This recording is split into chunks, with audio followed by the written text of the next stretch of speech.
Hi, everybody. In this video, I would like to talk a little bit about Bodman's article, How to Eat a Chinese Poem. Let me share the screen with you. Okay. Move things around there. Okay.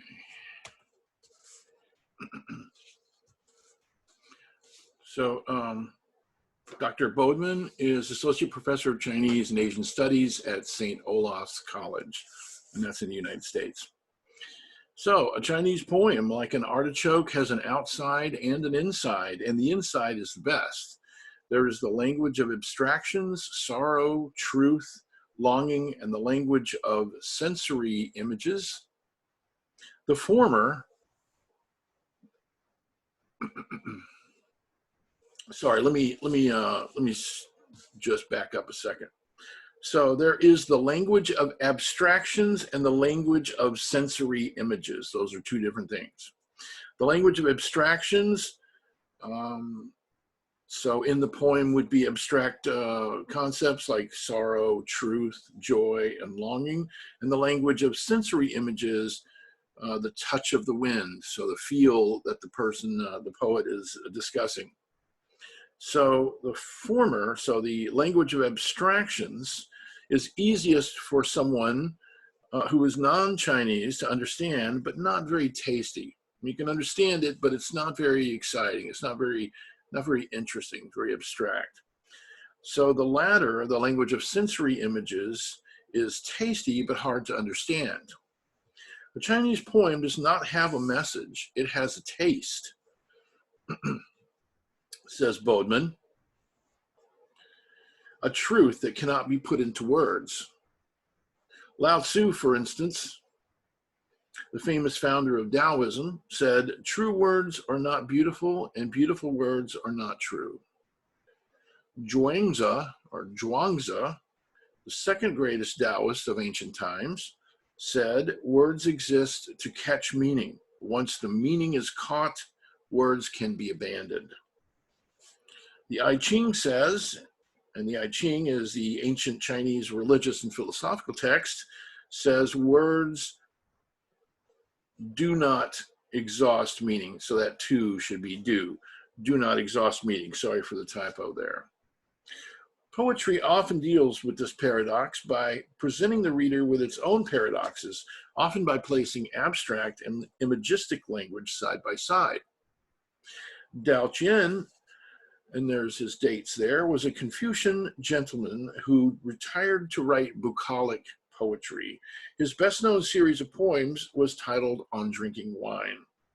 Number 5 in this series begins, "I built my hut in the midst of men." This poem contains many verbal paradoxes. For example, there is no wine in the poem, even though the name of it is On Drinking Wine. There are 2 versions, a word-for-word one and a more polished translation. For grammatical reasons, the word "I" is absent in the more literal translation. This, for the Chinese, takes the poet's personality less obtrusively and allows the reader to place himself as the subject. It also allows deliberate ambiguities. In translating Chinese poems, one should try to go between the 2 extremes: the staccato quality of the first translation and a version that solves all ambiguities. So somewhere in between there is what you want when you're translating or when you're understanding and interpreting a Chinese poem. The Chinese critic Wang Kuwei comments on the poem that some lines present a world without a self. For example, take the line, "Distantly I see South Mountain." He says, "I built my hut in the midst of men, and yet there's no clamor of carriages and horses." In the first 2 lines, the first paradox is presented, how one can live amidst men and not hear the clamor. The poem indirectly states that the narrator is no longer interested in official service. Let's go to the next line, or not lines. "You ask how that can be.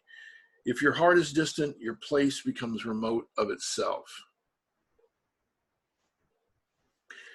The next two lines imply one does not need to live among the mountains to have the mind of a hermit. Picking chrysanthemums by the eastern hedge, distantly I see South Mountain. In the next two lines, the chrysanthemums and South Mountain represent resistance to time and decay. Chrysanthemum wine is a stimulant to perception. For Chinese folks, mountains form a bridge between earth and heaven. The southern mountain symbolizes vital power and longevity, and to the poet, a source of life greater than himself. Let's take the next two lines. At sunset, the mountain air is fine, and flying birds return together. These two lines bring the theme of return. The sunset and returning birds refer to the poet's approaching the end of life. Here the poet dialogues with nature, the mountain replying with a refreshing breeze. And then in this, there is a true meaning I want to explain, but have forgotten the words. In these last two lines, the poet presents a second paradox. There is true meaning, but he can't find the words. We have to reread. See the poem as a picture surrounded by a frame that focuses our attention. We see a picture of a scholar in his garden, and then something strange happens as the breeze plays on our face. In this poem, the first four lines and the last two are the frame. The central four are the window, the first four introducing us, and the last two sending the reader back to the center. The process of reading is cyclical, not linear. The upper and lower borders of the frame are paradoxes that cause the reader to concentrate on the images.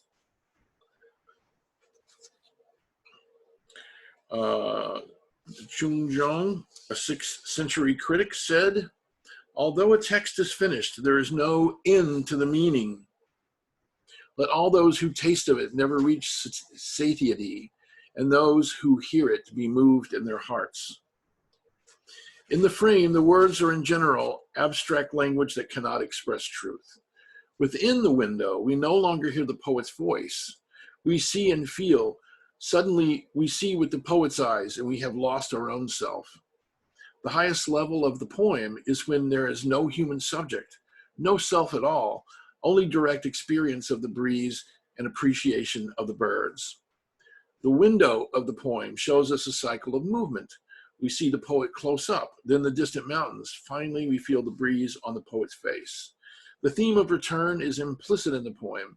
The poet's return from city to country, the sun's return, the poet's return to nature in death. The only immortality man can have is of the moment through concentration on objects of sense. Within the window, the language is concrete, easily pictured. Even the actions are concrete. Native Chinese readers often look for the poem's best line and the most striking word within that line. The most striking word within that line is the I of the poem. The I gives the body life. It is the word on which the poem's interpretation hangs. Westerners usually point to the last two lines of the poem as the best. The Chinese reader would choose the picking chrysanthemums couplet. The second line, distantly I see South Mountain, would be singled out.